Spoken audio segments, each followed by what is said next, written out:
Thanks for listening to the AZ Wildcats podcast post-game show. I'm Mike Luke, joined by the great Luke and Brad Allis. All right, Arizona wins 85-67.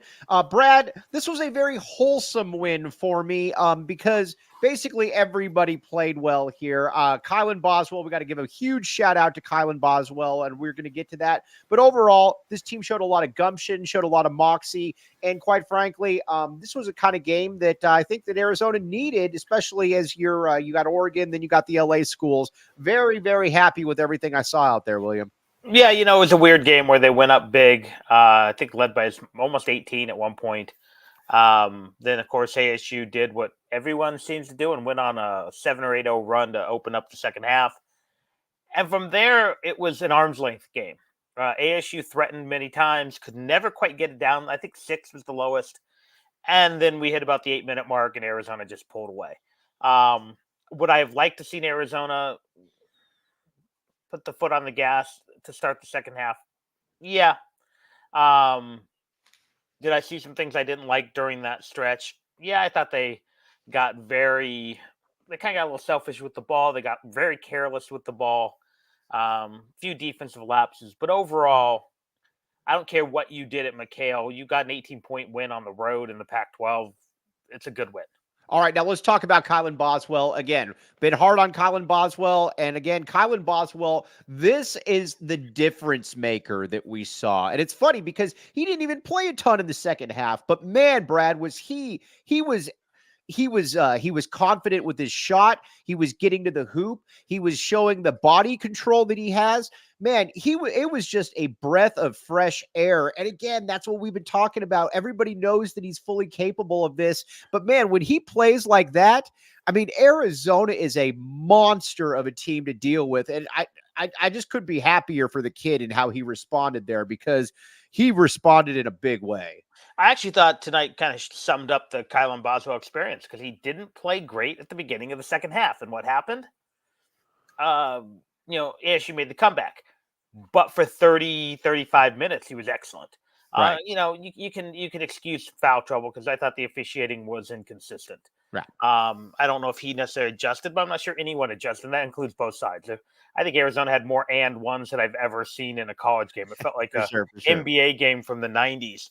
But yes, overall, Boswell was excellent. But again, you saw he had some lapses in what I would say concentration, a couple turnovers, or plays that led to turnovers because he couldn't quite get his hand on what was someone else's fault, but maybe earlier in the game he did.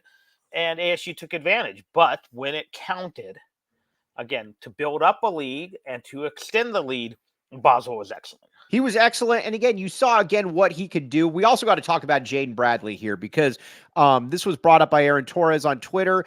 And I know it's not a perfect comparison, but man, Jaden Bradley has become a real difference maker off the bench. And again, there are a little bit of shades. And again, he's not going to be Jason Terry. I'm not saying that, but the way that he comes in, and kind of just changes things is a little bit like JT was back in 96, 97, 98, in that there really isn't anybody quite like him on the roster. I mean, as good as Boswell is, as good as Bibby was, they didn't quite have that quick twitch that the JT had, or the Jaden Bradley had, or the Jaden Bradley has. And he's got some of the quickest hands that I think that I've seen here at the U of A in quite some time. He's a real difference maker, Brad. And you were on this from day one about how much you liked him. He was scintillating, as well as they were both just awesome today. Tonight actually showed for me why I want to start Bradley and then play Boswell as he dictates. And what I mean is, I think Boswell is a guy who, because he is inconsistent, but when he's on, we saw tonight, he's really on. I think he can be that spark off the bench that Bradley is. Because Bradley, while being a quick twitch guy and being a better athlete, frankly, than Kylan Boswell, his game is not super athletic. It's actually a very pass first, run the offense kind of game. He just does it in a gear that most guys who play that style can't do. But I personally would much rather see Bradley start, and then if Boswell has the hot hand, either let Boswell play or do what they did for a stretch tonight, play them side by side, where Bradley's more your point guard, Boswell gets to be your offense off the bench, because Boswell is a guy who, when all is right, mentally, physically, planets aligning, can fill it up and Right. can fill it up at a high rate because of his ability to get that 3-point shot off. Right. And you just look at this box score right now. This is something, too, that we've talked about pretty much all season is that Arizona, and I think a little bit of the differential that Arizona has over a lot of different teams is that listen, you got six or seven difference makers when they are playing well. And you saw that today on this box score. I mean, you look 10, 14, 17, 12, 16, 7, 7. Let's get to KJ Lewis for a second. KJ Lewis has struggled of late. He's committed a lot of fouls. He hasn't quite been the player that I think is probably going to be a lottery pick at some point. But KJ was also, he got back into his rhythm as well. And again, you had basically everybody kind of playing well. And again, Arizona led ASU back in the game. That was less than ideal, obviously, but they also hit him back in a big way, and it had a little bit of a feel of a round of 32 game, if that makes any sense. Like, again, I know ASU is not going to be in the tournament; they stink, but the way that you were playing a capable team, and the way that they were able to come back, and the way that Arizona smacked them right back, I thought was impressive.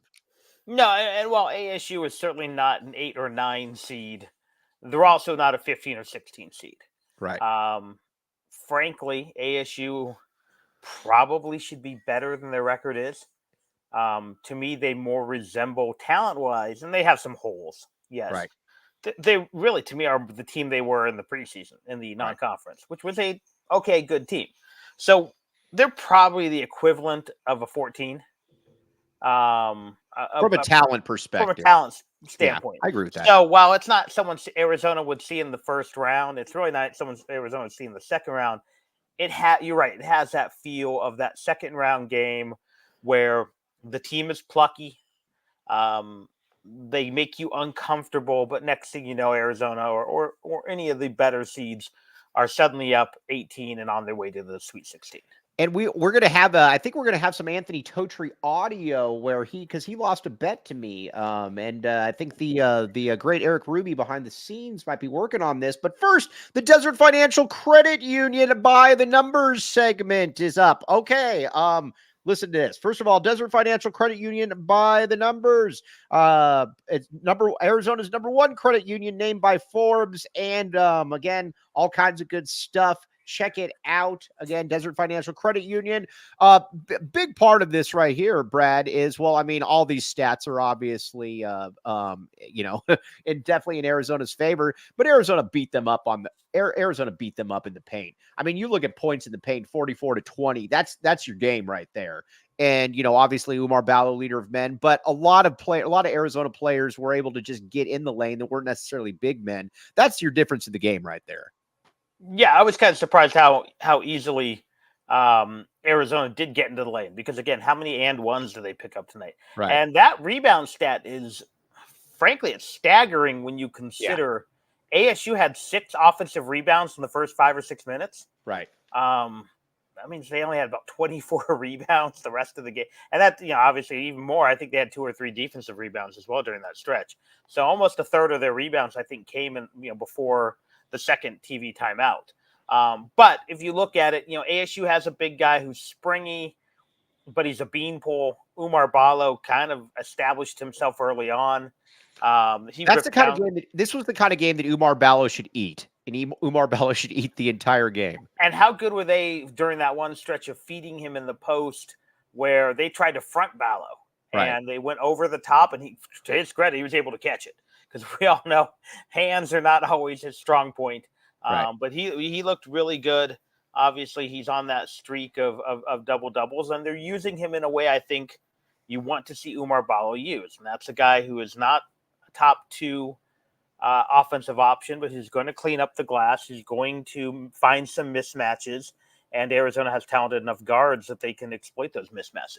All right, now Circle K. What do you think the chances are that this team maybe stopped by Circle K on the way to the game because they had a pep to their step that they don't always have? I think there's a good chance they are part of the inner circle. I also think it's a very good chance. I don't know, is the one on Awatuki still open there? Would not surprise me at all if they hit up multiple Circle Ks. Yeah, You would and I know agree. there's a couple on, I think on Ray Road has a couple right there. So probably hit 2 or 3 on the way out, refill those Polar Pops and get some snacks. Yeah. I'm sure that's what they did. Now, they're probably also part of the Inner Circle. Join the Inner Circle for free by downloading the Circle K app today. Terms and conditions apply at participating locations. Visit CircleK.com for details. Okay, what's that? What Brad Rich? I love Zeus. I think you got the wrong guy. Yeah, all right. I like him way better than Mike likes him. Mike's the yeah, for sure. That's probably me. All right. Hater. All right, couple things. We got a Super Snap coming in here. Super Snap, hot and heavy, the $2 Super Snap, another Back the A reference. All right, enough talking. Let's hear Anthony Totri, the esteemed colleague over at does a great job with PHNX Sun Devils, saying that he now backs the A. Let's hear this, Eric Ruby. Back the A. Back the A. Welcome into the PHNX Sun Devil Show. It sucks to suck, Totri. What were you going to have to do if ASU had the upset? Forks down, but you know what? Here's where the ASU education and the U of A education is a little bit over in that he didn't ask for any points. He said straight up, I'll take that. Can we play that one more time? I really liked that. Back the A. Back the A. Welcome into the PHNX Sun Devil Show. That is absolutely fantastic. All right. Now let's get back to this team, though. Real quick question: how many of the people, and I'm looking here on my right side of the screen here, do they know who Totri is? Because frankly, I have a life. I don't watch ASU shows. Oh, they know who Totri is. Almost everybody knows. Okay, because unlike our friends who like to come and crash when we used to do the Tuesdays and talk smack about, I don't go on the opposing teams. They all know who Totri is because Totri essentially puts his way into the Arizona team by basically mocking Arizona, but that's where he came in wrong. He also went viral on ESPN. I don't know if you know about this or not. He lost to fantasy football, and we're gonna get back. Is he the Waffle House guy? Yeah, he's the Waffle House guy. Oh, another Super Snap. We got Super Snaps coming in left and right. A Super Snap. Wow, back the A from Totri, Steve Hernandez. Brad, please take your shirt off. Wow. Oh. No one needs to see the man boobs. All right, yeah. I don't want to see that. But in fact, I'll Super Snap you right back to keep it on.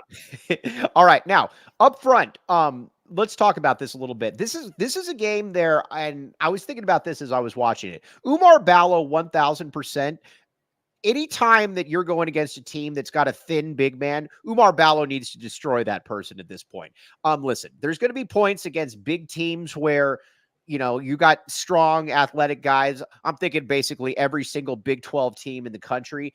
But in a game like this, and I'm still thinking ahead to the tournament and stuff like that, you 1,000. He's got to be a difference maker. He's got to be able to use his weight, and he was able to do that in this game, William. No, absolutely. I think a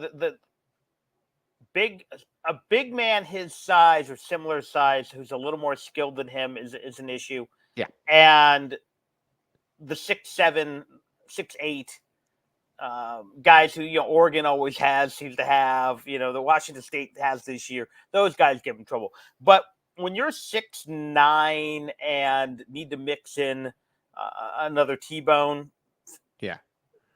Umar's going to feast barbecue like chicken for Umar Ballo. Exactly. Those are the games Ballo needs to step up, and that's what this team, when they're going good, does so well. They exploit these matchups. Right. On the nights that you've got a lesser guy in Caleb Love, he's going to put up his 25. When Boswell's feeling it, feed Boswell. But when he's not, don't force it to Boswell. Let Jaden Bradley take over or whoever. So that's, I think that's something Tommy Lloyd is still learning to get that feel. But again, when this team does it well, they do it so well. Listen to this, Tony Olivero, the great Tony Olivero. Okay, now the Umar Ballo U of A all-time double streak record. He's on the verge of his insane 50-year record. He's been playing like a presence. We badly needed just a few weeks ago. Listen, we've been talking about this all pretty much for a while now. I've lived from 92-93 on, from the Chris Mills team on, from the New Orleans game of that year. with Irvin, not Magic Johnson. I've watched every single Arizona game. And so I've seen a lot of really good big men. Brad goes back a little bit deeper than me, but I've seen pretty much everybody, or at least a lot of them. And what he's doing is something that we cannot take for granted here. Again, I know that he is far from perfect. I know that there's times with the pick and roll defense, he's not good. I know there's times when he can look a little heavy-footed, heavy-handed, but man, at the end of the day, those numbers don't lie. And these are, again, 14 and 13, 19 and 13, 17 and 12. These are big grown doubles that he's getting on a game by game basis, William. The thing is, there's just not many human beings built like Umar Ballo.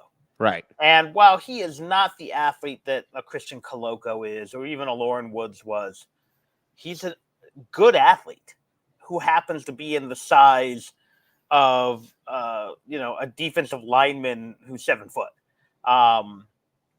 So he can't be your star, he can't be your go-to, but when he's your third and fourth option and he's playing within himself, and when the coaches aren't forcing it to him down low, as we saw a little bit earlier in the year, and when he's dialed in and grabbing rebounds and using his body effectively, he's I don't know if he's a unique player in college basketball, but there aren't many Umar Ballo. He is a unique player, Brad, because look around the country. I mean, there are some guys, like I said, a Hunter Dickinson, for example.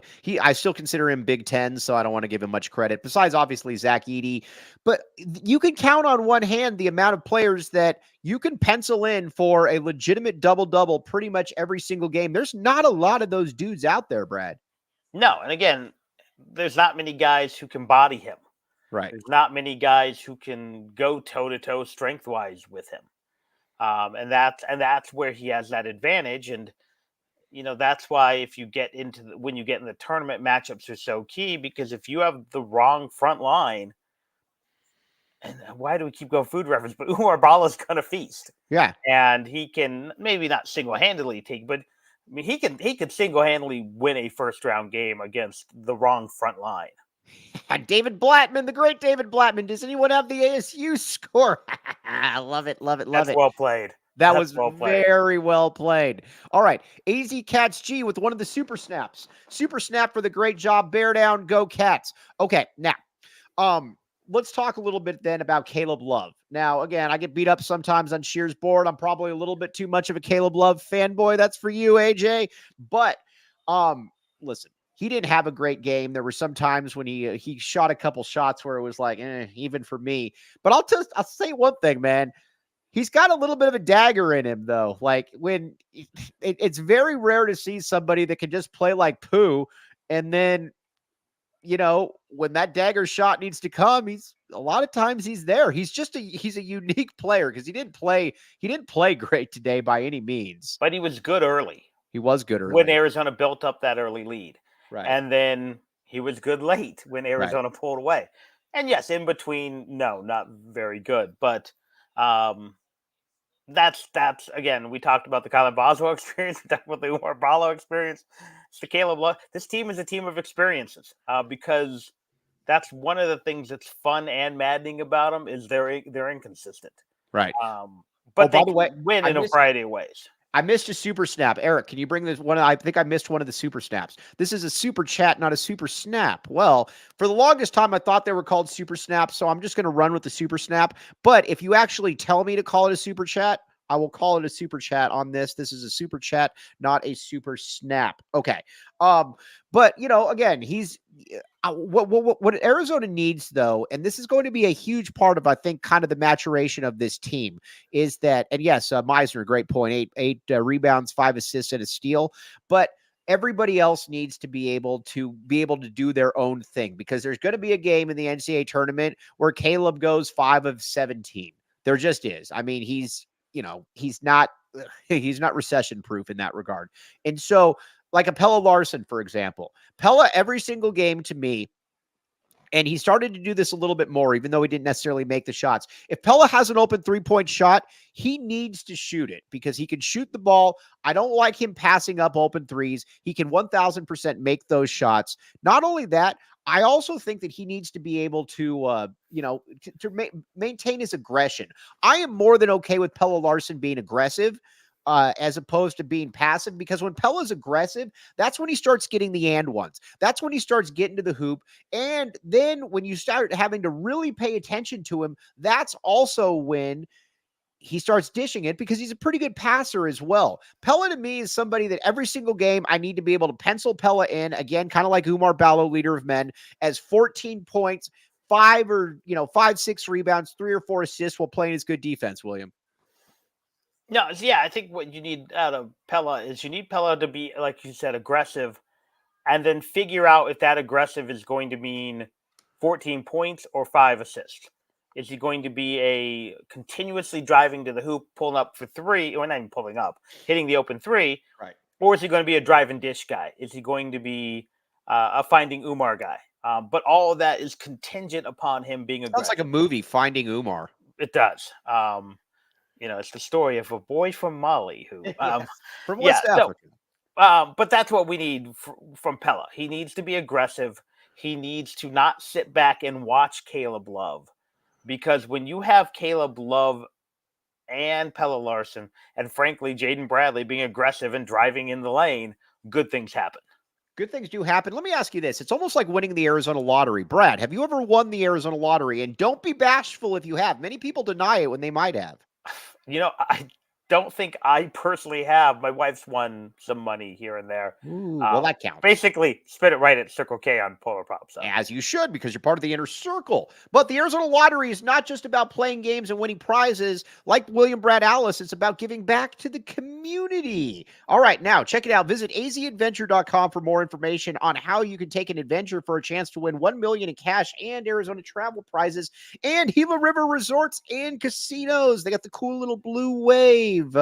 John Schuster and I noticed that. You can notice it anywhere, and everybody wants to be part of it because it's a fun, immersive experience. Check it out. Again, Gila River Resorts and Casinos. You do you at Gila River Resorts and Casinos. Visit playatgila.com for more details. Now, again, I don't know. Oh, by the way, very good point here, Noah. I was kind of surprised Bobby Hurley didn't get a technical in this game. I thought Bobby Hurley, especially early on, I thought that he was going for one of those technicals. I was even asking people if I thought that they thought Bobby Hurley was going to get ejected. None of that happened, Brad. No, I think it was too close for him to get ejected. But it's a shame if that. And I don't know. It sounds like maybe he and his son don't know if they're going to be back next year. That's at least on the TV broadcast. But it would have been a nice way for him to, bid farewell to the Pac-12 is with a pouty face ejection. But, his team was in it enough where he had to coach down the stretch. All right, now let's talk about the Tommy Lloyd technical, because that was funny. Meisner, my man. Another super snap. Some Polar Pop money, $5. That can get you a couple Polar Pops. All right, now Toe Trees. So Toe Tree, AJ, I gave you a shout out earlier, but Toe Tree is saying we were rattled this game. No, Toe Tree. That's Toe Tree being dumb. All right, seriously, how did Tommy get a tech and not Bobby? I'm still wondering that myself, because again, he because again, I was watching it at Tap and Bottle, the watch party, and everybody kind of looked around and they're like, what the heck just happened? And oh yeah, by the way, Tommy Lloyd got a technical. How does Tommy Lloyd get a technical and Bobby Hurley doesn't get a technical, William? I don't know. I kind of missed the replay to see exactly what Tommy did. It just seemed like maybe he had said something early in the game and the ref had enough of him, because I didn't notice it. But again, I missed part of it. I was helping the kids with the homework at the same time while trying to watch the game. All right, real quick. People are talking about Toe Tree. Can we get this video up one last time, Eric Ruby? And Back the A. Welcome into the PHNX Sun Devil Show. Oh, I can't watch that enough. That is very, very good stuff. Okay, now, This was obviously a very nice win. Here's the thing, though, that with Arizona, you got to continue to move this. You got to continue to be able to. Because if you lose to Oregon, then some of the the vibes are gone. You got to be able to continue to push this. And again, I've been saying this for the longest time. To me, it's far more about what Arizona does than what the other teams do. Because again, let's be honest here. Arizona's much better than ASU. ASU stinks. Oregon, not good. The LA schools, not good either. Arizona should be able to win out, even though one game is at home and 2 games are on the road. Yeah, frankly, if Arizona is focused and playing well, they probably shouldn't lose until the Pac-12 championship game. That's where I'm at too. And whether that's playing, obviously it looks like it's probably going to be Washington State. And frankly, maybe Washington State's the only team that really should be able to play with Arizona. I do think it's a bad matchup for Arizona. Obviously, Washington State proved themselves, but I want to play them again, though. I want to play them again. If you're Arizona. I would too. And frankly, I think Washington State wants to play Arizona again because even a loss to Arizona is going to help them with seeding. Right. The worst thing for Washington State, frankly, might be dropping one more game and then having to miss out on Arizona and play a Colorado or something in the finals. Right, but I want to play Washington State again because listen, you're going to play a team because we all have here. We're not ASU. We have national championship aspirations here. If you back the A, and one thing that Washington State has proven to be a tough matchup for Arizona for a variety of different reasons. I want to be able to get them. Or play them again. And honestly, I think that they should do that. Oh, by the way, another super snap from the great Jeremiah Dibble, a good friend of mine, Jeremiah Dibble. Safe to say when Boz plays like that, we are elite. Yes, dude, from your mouth to God's ears, or is it from God's ears to your, what's the phrase? Your mouth to God's ears? I think your mouth to God's ears. And I like the championship belt in his photo there. Oh, dude, Dibs is the man. Dibs is one of the coolest people I've ever met. Any relation to Rob? Rob Dibble? No, he is not. Former pitcher, former reliever for the. He was one of my favorite players in the major leagues at that time. He used to have a show on ESPN. It's good. But man, it comes down to that though. Boswell again is that's the dude.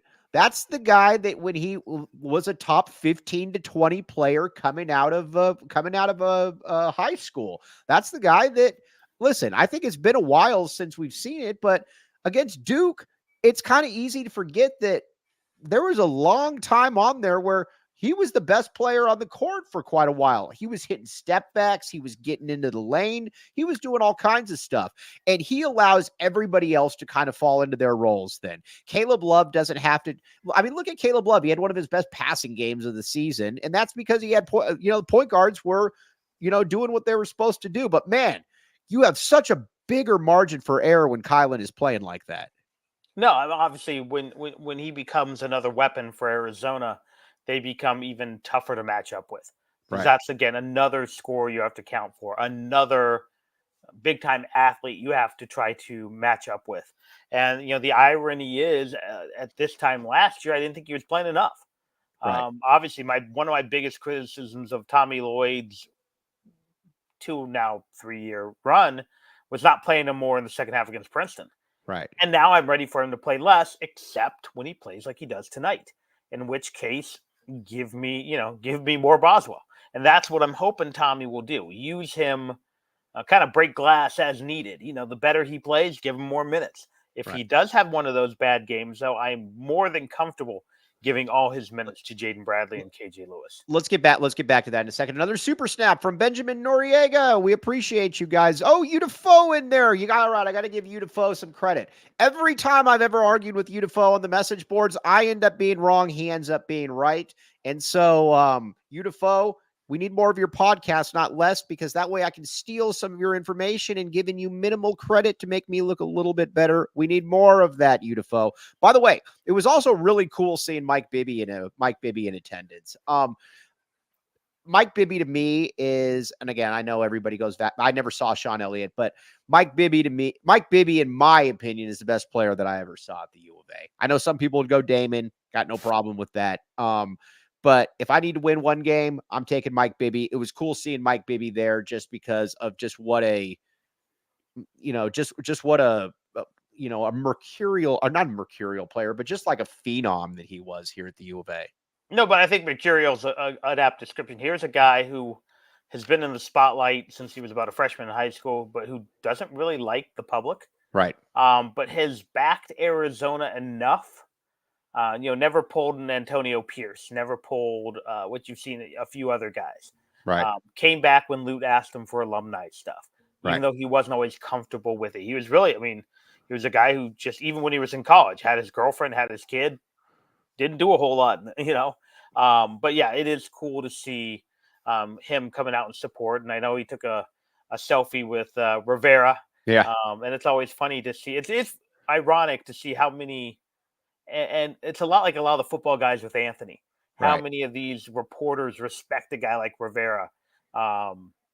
Even 30 years later almost. Right. But it was just cool to see him there. And again, he was just one quick story. Like, people always ask me, they're like, who is the most touted player that ever came here? It was Mike Bibby by a mile, because you got to remember too, this was before all the recruiting rankings, all of the national stuff. This was the second best player in the entire country behind Kobe Bryant.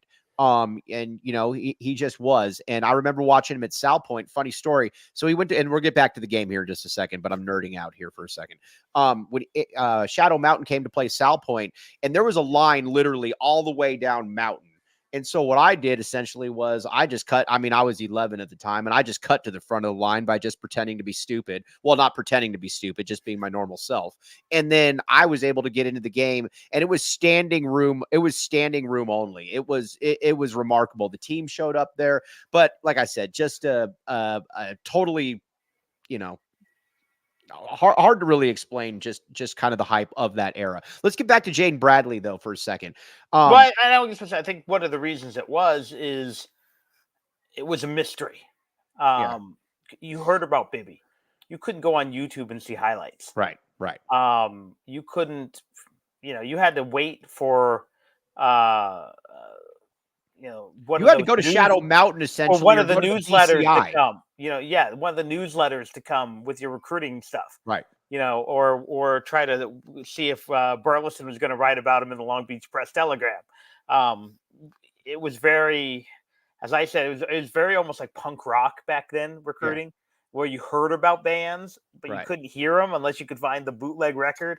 So it was cool back then. But it's better now, but it was cool. Brad Rich, I don't know what you're talking about, besides the fact I don't like people with two first names. I've been telling you about Boswell this entire show. I don't know what else to say other than the fact that he was fantastic. And if he gets that kind of you get that kind of effort from him, then Arizona's going to go very, very deep. Robert Garantano, wasn't Sean Elliott? Yes, almost everybody. Elliott's the best player. It is. Yes. But I've told you something that the GOAT, Brian Jeffries, has told me multiple times, though. I've told you this. Oh, yeah. He said if he had to have one, he said for one game, he said he's taking Mike Bibby. Oh, I don't disagree with that. Sean Elliott is an alien. Yeah. Bibby, in a weird way, might be the best basketball player, if that makes any sense. And Gilbert might have the most overall talent, but just didn't have the right makeup. But Elliott, if you can find Elliott highlight, guy was 6'8", legit small forward, right? Smooth. He's and again, now I'm still aging myself. If anyone remembers how smooth Ray Allen was before some of the knee stuff, before he got old, imagine that. But Sean was the best player of the. Here's the best way I can put it. We're going to get back to the game, I promise. Sean Elliott was the best player. Is the best player of the post UCLA dynasty in the Pac-10, Pac-12. There's some people nipping at his heels, maybe a Gary Payton, maybe a Jason Kidd, but it's Sean Elliott. Sean Elliott is the best player, and that's just the way it is. All right, let's get back to Jaden Bradley here for a second. But I like this comparison. Again, it's not perfect, but again, When JT came into the game, JT switched things because JT had the very active hands. They have very similar body frames as well. They have their athleticism, their quick twitch. And you know what's also interesting about him? He can't shoot like JT, but he's got a pretty nice ability to be able to get into the paint and to be able to finish in traffic. I think his best basketball is definitely ahead of him. I'm excited to see what he can do moving forward because there's a lot to work with there. Yeah, and again, this isn't that's perfect comparison, but in some ways, doesn't Bradley remind you? He has a little bit of TJ McConnell's game, but I don't hate that. But in JT's athletic package. Mm-hmm. Obviously, I think McConnell was a little more cerebral, but I think Jaden Bradley has an NBA future. Boom, I said it. Yeah. I think he does too, because he's got the good frame. He's got to develop a little bit better of a shot, but the mid-range game is coming. Right. That's what I think is interesting. Yes, for sure. The mid-range game is coming. All right, now let's get back to let's talk a little bit then about this team. My whole thing is I want to get the 1 or the 2 seed out west. That's all I really care about, and I don't really care if it's to me it doesn't really matter a lot to me, because if you're the 1 seed out west, you're going to be the weakest of the 1 seeds. So you're going to get the best of the 2 seed, whoever that likely is. Or you could be a 2 seed out west and you're going to get the weakest of the 1 seeds. If I'm a 2 seed out west and I've got, say, Marquette is the 1 seed, I'm just throwing them out as an example, I am more than okay with that. I am honestly, I'll take my chances all day long. I just want to be able to have as many, I know this sounds stupid to say, I want to be able to have as many quote unquote easy games as possible before the real tough games. I'd like to get a really crappy 8-9 team that I don't really have to worry about, because then when the Sweet 16 hits, it's game on at that point. Yeah, and I think, and I saw some recent numbers that might have even been on Jason's board. I did not realize the statistical difference between a 1 and a 2 was so great. Yeah, it is. It's wild. I saw the same thing. And I knew it was in the first round, but man, even for the Final Four, it's like a 20-point difference. Right. So that just tells you, because I think where you see a big drop is from 3 to 4. So that Sweet 16 game, and again, I know the irony, Arizona won the championship in the 4, but you see a drop because 2 to 3, there's not a huge difference. Right.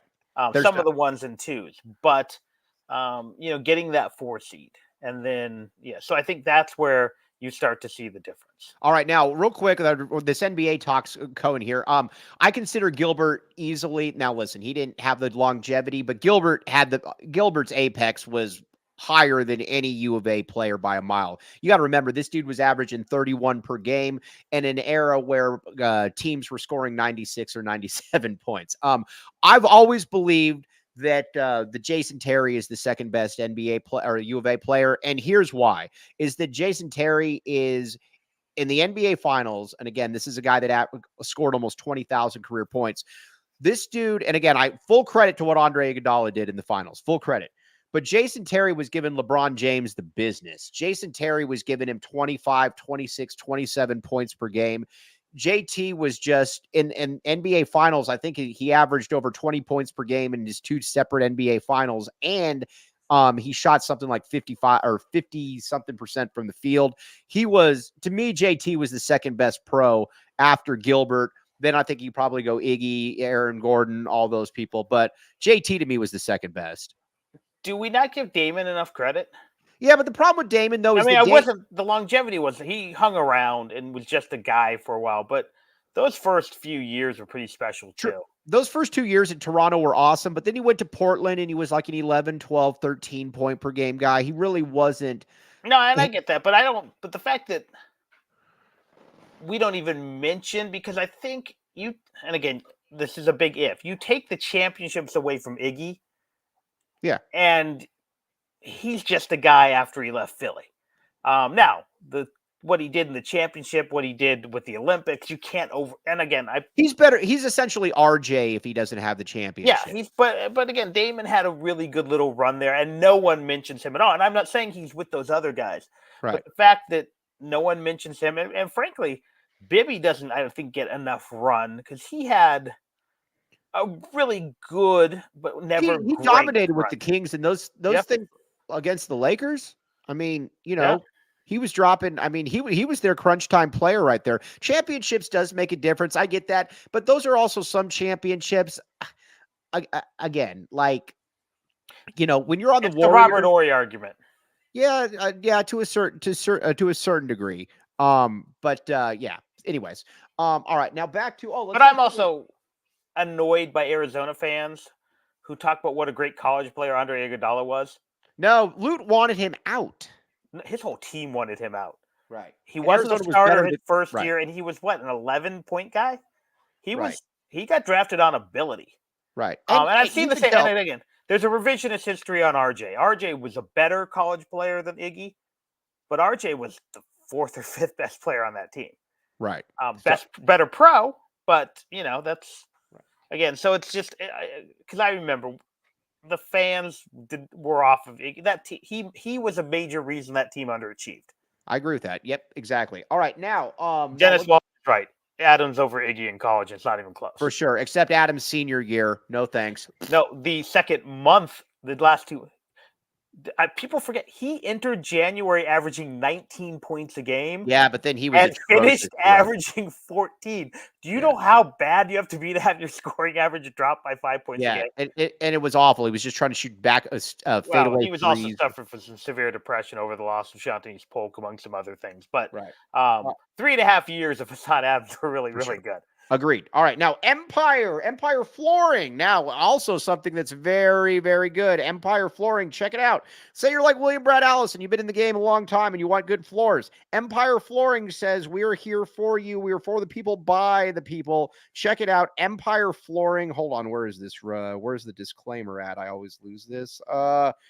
Okay, schedule a free in-home estimate today. All listeners can receive a $350 off discount when they use promo code PHNX. Restrictions apply. See empiretoday.com/PHNX for details. We're going to make fun of ASU here in a second. But now also BetMGM, the BetMGM Sportsbook app. Say you want that Brad Allis money. Check out BetMGM Sportsbook app. Sign up for BetMGM. Use bonus code PHNX. Place your first BetMGM Sportsbook wager through BetMGM Sportsbook mobile app for at least $5. You will receive $150 instantly in additional winnings, regardless of your wager's outcome. Check out the show notes for details. Let's hear Damon with the disclaimer. Promo call 1-800-GAMBLER. Available in the U.S. Call 877-8-HOPE-NY or text HOPE-NY 467-369 New York. Call 1-800-327-5050 Massachusetts. 21 plus to wager. Please gamble responsibly. Call 1-800-NEXT-STEP Arizona. 1-800-BETS-OFF Iowa. 1-800-270-7117 for confidential help Michigan. 1-800-981-0023 Puerto Rico in partnership with Kansas Crossing Casino and Hotel. Visit BetMGM.com for terms. This promotional offer is not available in New York, Nevada, Ontario, or Puerto Rico. All right. We got to make fun of ASU here for a minute because we don't really get to talk about ASU much the rest of the season. I'm fine with Bobby Hurley there because he obviously doesn't threaten Arizona, but it does feel like ASU should be able to be a little bit better than they are. There's really no rhyme or reason for anything that's going on there, and it doesn't feel like ASU is going to ever be better. I'm totally cool with it, but I've also thought too, if you had a real coach in there, that they could actually be something of substance. But I'm more than okay with them not. It's bizarre because I feel like everything I hear, Bobby Hurley, the human being, is great dude. But as a coach and guy who runs the program, grading, because that's why guys leave. He's a major reason guys leave. Right. ASU should have made the change last year. They should have rolled out the truck for either the Muss bus. I was even going to say Patino or Beard, guys who are flawed, and you can get them there. Because it's not a great job. I know everyone's like, it's in football too. It's a sleeping. They have no NIL. They have no real fan support. And you're in a pro town. You're in a pro town. Right. Only a few programs work in a pro town, and it's USC football was Miami football. Few and far between. But what they need to make. So what they either need to do is they either need to find someone who has a track record and wants to come back. Beeline, I don't know, is he too tainted? Or you got to find that young. Beeline's like 72-year-old racist. You can't bring him in. But that's what ASU has to do.